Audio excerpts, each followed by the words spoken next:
राजनीति में सब कुछ इतनी तेजी से बदलता है कि कभी कभी ये अंदाज ही नहीं लगता कि भूचाल आने वाला है, कि कोई पहाड़ दरकने वाला है या कहीं सुनामी आने वाली है।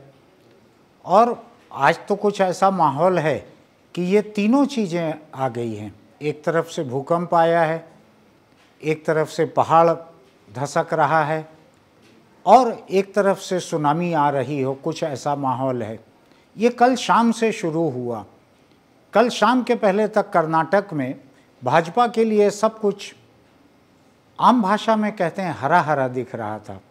भाजपा के बारे में इस बात को नहीं कह सकते, भाजपा के लिए ये कहना होगा कि सब भगवा केसरिया दिख रहा था, हरा हरा नहीं कहा जा सकता।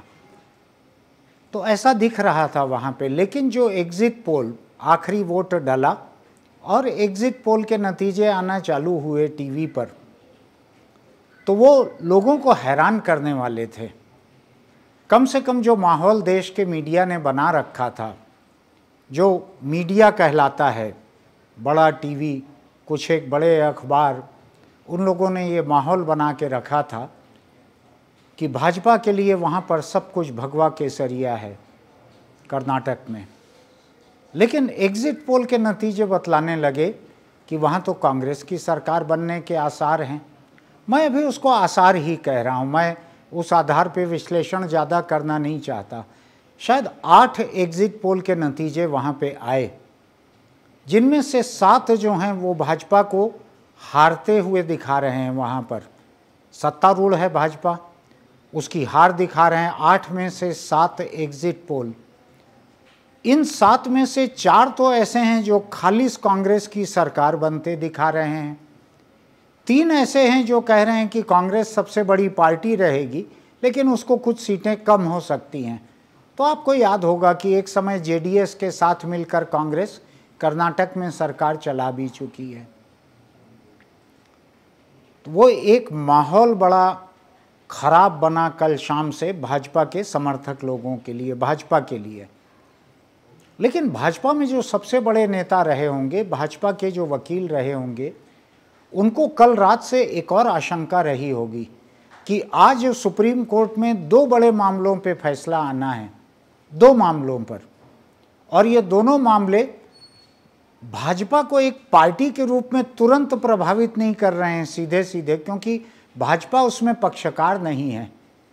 लेकिन दोनों ही मामले दिल्ली की उस सरकार से जुड़े हुए जरूर थे जो भाजपा की अगुवाई में चल रही है, केंद्र सरकार, मोदी सरकार।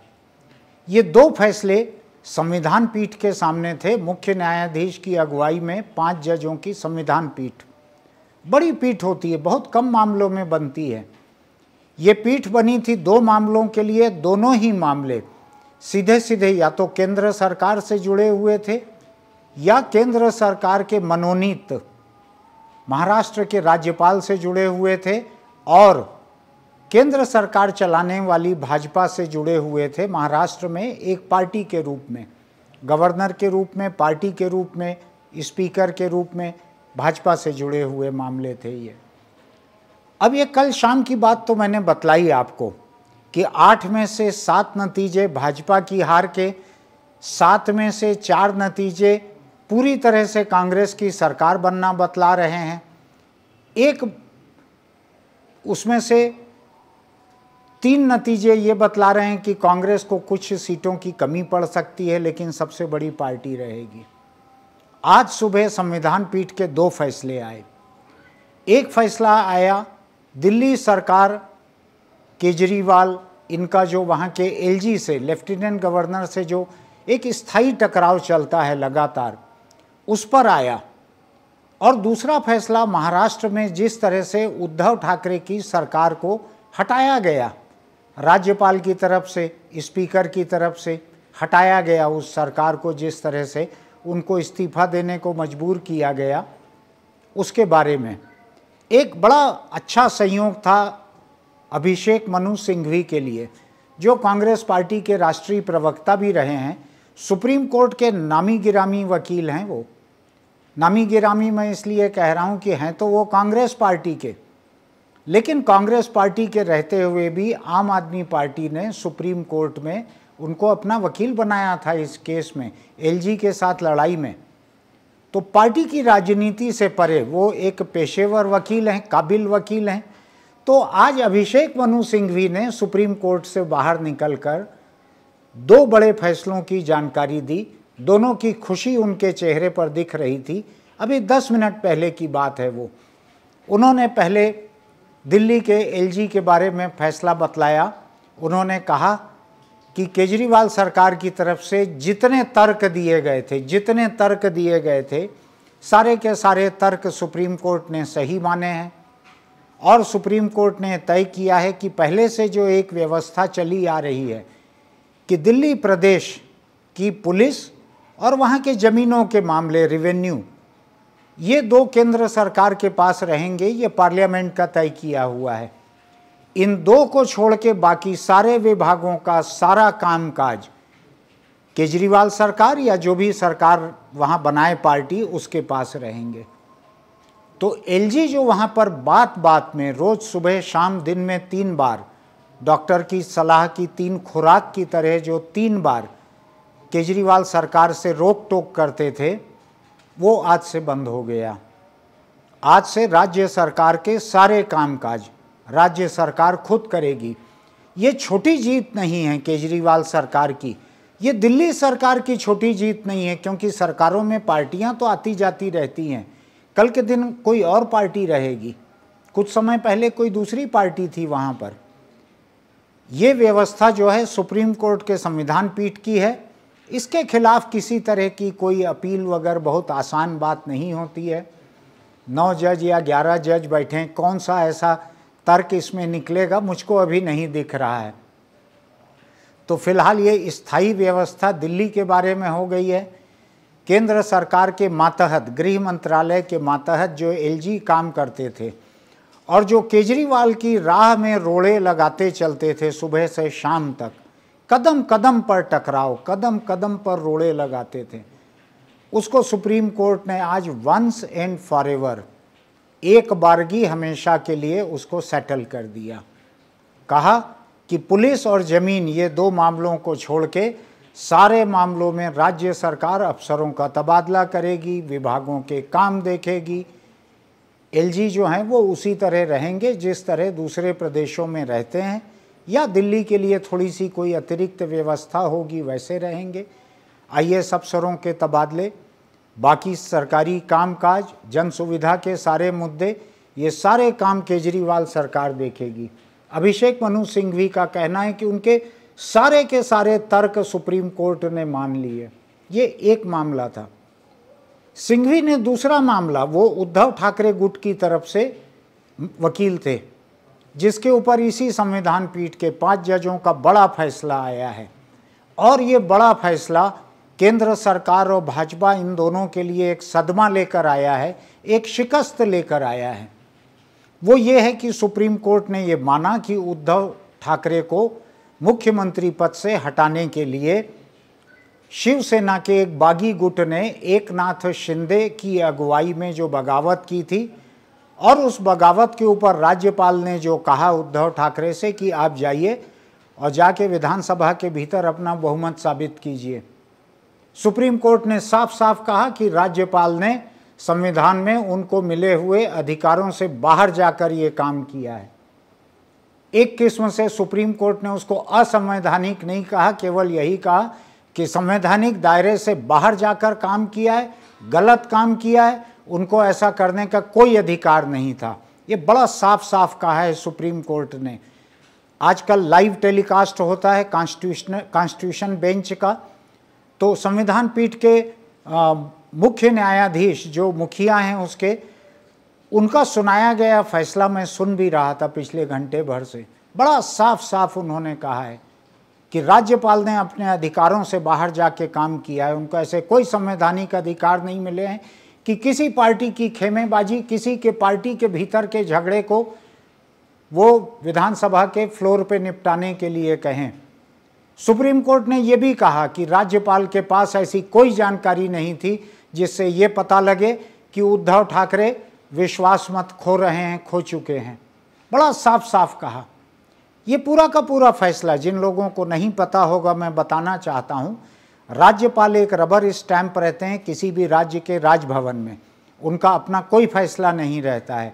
वो बात बात में केंद्र सरकार के गृह मंत्रालय की तरफ देखते हैं, गृह मंत्रालय उनको जो निर्देश देता है, आदेश देता है, उसका पालन करते हैं, और वो इस व्यवस्था से बंधे हुए भी हैं। कहने के लिए वो राष्ट्रपति के मातहत काम करते हैं, लेकिन वो रिपोर्ट करते हैं गृह मंत्री को। तो महाराष्ट्र के राज्यपाल का ये फैसला, जिसके खिलाफ बहुत साफ साफ शब्दों में सुप्रीम कोर्ट ने कहा है, तो इसको समझने की ज़रूरत है कि ये मोदी सरकार का गृह मंत्रालय, महाराष्ट्र का राजभवन, मोदी सरकार के देश के सबसे बड़े वकील, इन सब की शिकस्त है। आपने उद्धव ठाकरे की सरकार तो गिरा दी, लेकिन सुप्रीम कोर्ट ने आज ये साबित कर दिया कि आपने गलत काम किया था, आपने गैरकानूनी काम किया था, आपने असंवैधानिक काम किया था। शब्दावली चाहे जो हो जजों की, मोटे तौर पे उन्होंने यही कहा है। इसमें एक चीज़ और कही है सुप्रीम कोर्ट ने, उसको भी समझने की ज़रूरत है। उन्होंने कहा है कि महाराष्ट्र विधानसभा के स्पीकर ने जो पार्टी का विप, सत्तारूढ़ पार्टी का जो विप होता है, जो शिवसेना का विप सचेतक तय करना का जो फैसला था, जो वहाँ पर एकनाथ शिंदे गुट ने तय किया था, उसके बारे में सुप्रीम कोर्ट ने बहुत साफ साफ कहा कि ये करने का अधिकार विधायक दल को नहीं होता है, ये करने का अधिकार पार्टी को होता है, ये पार्टी तय करती है। तो विप के मुद्दे पर स्पीकर ने जो फैसला दिया वो गलत फैसला था। ये समझने की ज़रूरत है और याद रखने की ज़रूरत है कि ये स्पीकर ये वही थे जो उद्धव ठाकरे के हटने के बाद शिवसेना और भाजपा इनके तरफ से मिले जुले स्पीकर बनाए गए थे, वही स्पीकर थे। सुप्रीम कोर्ट ने महाराष्ट्र के इन दो सबसे बड़े संवैधानिक पदों पर बैठे हुए लोगों के फैसलों को एकदम खारिज कर दिया, एकदम खराब साबित किया। ये साबित किया कि इन्होंने गलत फैसले लिए। लेकिन इन फैसलों से भी आज उद्धव ठाकरे दोबारा मुख्यमंत्री नहीं बन सकते। इसलिए नहीं बन सकते कि उन्होंने विधानसभा में विश्वास मत का सामना नहीं किया, उन्होंने उसके पहले इस्तीफा दे दिया। तो सुप्रीम कोर्ट ने ये अपने फैसले में साफ लिखा है कि इससे हम उद्धव ठाकरे को रीइंस्टेट, उनको फिर से स्थापित इसलिए नहीं कर सकते कि उद्धव ठाकरे ने पहले ये इस्तीफा दे दिया था, तो हम उस इस्तीफे पे कुछ नहीं कर सकते। इसका एक मतलब ये भी है कि अगर विश्वास मत सामना किया होता उद्धव ठाकरे ने और विश्वास मत में अगर वो हारे रहते तो हो सकता है कि उनको सुप्रीम कोर्ट से आज कोई राहत मिली होती, लेकिन ये मुद्दा नहीं था, ऐसा हुआ नहीं है। तो मैं अभी काल्पनिक मुद्दे पर जाना नहीं चाहता, लेकिन मैं इस बात पर ज़रूर आना चाहता हूँ। 18 घंटे अभी हुए हैं, कल शाम 6 बजे से लेके आज 12 बजे तक 18 घंटे, 24 घंटे भी पूरे नहीं हुए हैं। इनमें 3 ऐसी बातें सामने आई है। एक एग्जिट पोल है जो सही साबित हो भी सकता है, नहीं भी हो सकता, लेकिन चूंकि वो इतने बहुमत से कांग्रेस के पक्ष में है, इतने बहुमत से भाजपा की हार बतला रहा है, तो मैं अभी थोड़ी देर के लिए मान लेता हूं कि ऐसे आसार दिख रहे हैं। वहाँ पर कर्नाटक में ऐसे आसार दिख रहे हैं। दूसरी तरफ ये 2 मामले जिनमें केंद्र सरकार के मनोनीत गवर्नर, केंद्र सरकार के ही फैसले थे महाराष्ट्र में। भाजपा ने ही वहाँ पर सरकार गिराई उद्धव ठाकरे की, भाजपा ने ही एकनाथ शिंदे को उकसाया, पार्टी में फूट करवाई, भाजपा ने ही बड़ी पार्टी होने के बावजूद एकनाथ शिंदे को मुख्यमंत्री बनाया। तो जाहिर है कि सब कुछ भाजपा का किया हुआ है, जो कि आज राजभवन से लेकर विधानसभा तक असंवैधानिक साबित हो रहा है, गलत साबित हो रहा है। तो ये 3 खबरों को मिलाकर जोड़कर अगर देखें तो लगता है कि ये भाजपा के लिए, मोदी सरकार के लिए एक बड़ी शिकस्त का दिन है। सुबह के अखबारों में एग्जिट पोल की खबरों से लेकर आज दोपहर 12 बजे से जो टीवी चैनल पर सुप्रीम कोर्ट की खबरें आ रही है, यहाँ तक ये पूरा का पूरा एक बड़ा सदमे का वक्त है। एक बड़े आत्मविश्लेषण का समय भी है। ये समझने की ज़रूरत है कि कर्नाटक में अगर ऐसे नतीजे आते हैं या जो भी नतीजे आते हैं, ये याद रखने की ज़रूरत है कि वहाँ पर नरेंद्र मोदी ने जान लगा दी थी। वहाँ नरेंद्र मोदी ने क्या मेहनत नहीं की थी। यानी मणिपुर जल रहा था लेकिन मोदी ने उसके लिए समय नहीं निकाला। वो केवल कर्नाटक के चुनाव प्रचार में रहे। मणिपुर में 60 लोग मर गए थे लेकिन प्रधानमंत्री ने वहाँ के लिए कंडोलेंस पोस्ट नहीं किया। उन्होंने कंडोलेंस पोस्ट किया कर्नाटक में एक हिंदू धर्म यात्रा में देवी देवता की मूर्ति को लाद कर चलने वाले हाथी की मौत पर। हाथी की मौत पर उन्होंने इतनी बड़ी फोटो के साथ एक बहुत ही तकलीफ का, बहुत ही दुख भरा हुआ संदेश ट्विटर पर पोस्ट किया। इतनी मेहनत की थी प्रधानमंत्री ने वहाँ पे। ये अलग बात है कि 13 तारीख को जब नतीजे आने शुरू होंगे तो उसको बहुत सारे टीवी चैनल, बहुत सारे दूसरे अखबार नवीस, भाजपा के बहुत सारे प्रवक्ता ये साबित करने पे लग जाएंगे कि ये कर्नाटक सरकार के भ्रष्टाचार की वजह से, लोगों को भ्रष्टाचार के आरोप सही लगे, इस वजह से वहाँ पे हार हुई है और प्रधानमंत्री को वहाँ से बचाने की कोशिश करेंगे। लेकिन ये सुप्रीम कोर्ट के जो 2 फैसले आए हैं, केजरीवाल की जीत, उधर उद्धव ठाकरे की जीत, ये दोनों के दोनों केंद्र सरकार के लिए एक बड़ा सदमा है। इन दोनों फैसलों की जटिलताओं को जो समझते हैं और एलजी के अधिकारों को लेके, एलजी के किए हुए कामकाज को लेके जिनको समझ है, जो महाराष्ट्र के गवर्नर और स्पीकर के कामकाज की समझ रखते हैं, वो इस बात को समझ सकते हैं कि ये पूरा सिलसिला केंद्र सरकार के गृह मंत्रालय के मातहत चल रहा था, जहां अमित शाह गृह मंत्री हैं। अमित शाह का किया हुआ कोई भी काम ऐसा माना जा सकता है कि उसके साथ मोदी की पूरी तरह से सहमति है। दोनों के बीच इतने गहरे रिश्ते हैं, दोनों के बीच इतना अच्छा तालमेल है। आज इनको सोचने की ज़रूरत है कि कर्नाटक से लेकर सुप्रीम कोर्ट तक, केजरीवाल से लेकर उद्धव ठाकरे तक, आखिर क्या गलतियां हुई है कि जनता की अदालत से लेकर देश की सबसे बड़ी अदालत तक सब जगह मामला डामाडोल दिख रहा है। एक जगह डामाडोल दिख रहा है, एक जगह संविधान पीठ ने आपके फैसलों को गलत करार दे दिया है, आपके गवर्नर, एलजी दोनों के फैसलों को खारिज कर दिया है। उद्धव ठाकरे और केजरीवाल को जितनी राहत आज मुमकिन थी उतनी राहत मिली है। ये सोचने की ज़रूरत है और ऐसे हर मौक़ों पर, चाहे वो जनता की अदालत में हार हो, चाहे देश की सबसे बड़ी अदालत में हार हो, हारने वाले लोगों को सोचना चाहिए कि उनके फैसलों में कहाँ क्या गलती हो गई थी। आज शायद मोदी और शाह के लिए ऐसे ही आत्मविश्लेषण, आत्मचिंतन का मौका है। और मुझको इस बात में कोई शक नहीं है कि इनके पहले से घोषित कोई सार्वजनिक कार्यक्रम नहीं होंगे तो ये बैठकर आत्मविश्लेषण कर रहे होंगे। हम उम्मीद करते हैं कि लोकतंत्र बेहतर दिन देखेगा अगर बड़े बड़े नेता आत्मचिंतन, आत्मविश्लेषण करेंगे। तो मैं फिर किसी खबर को लेकर आपके बीच आऊँगा।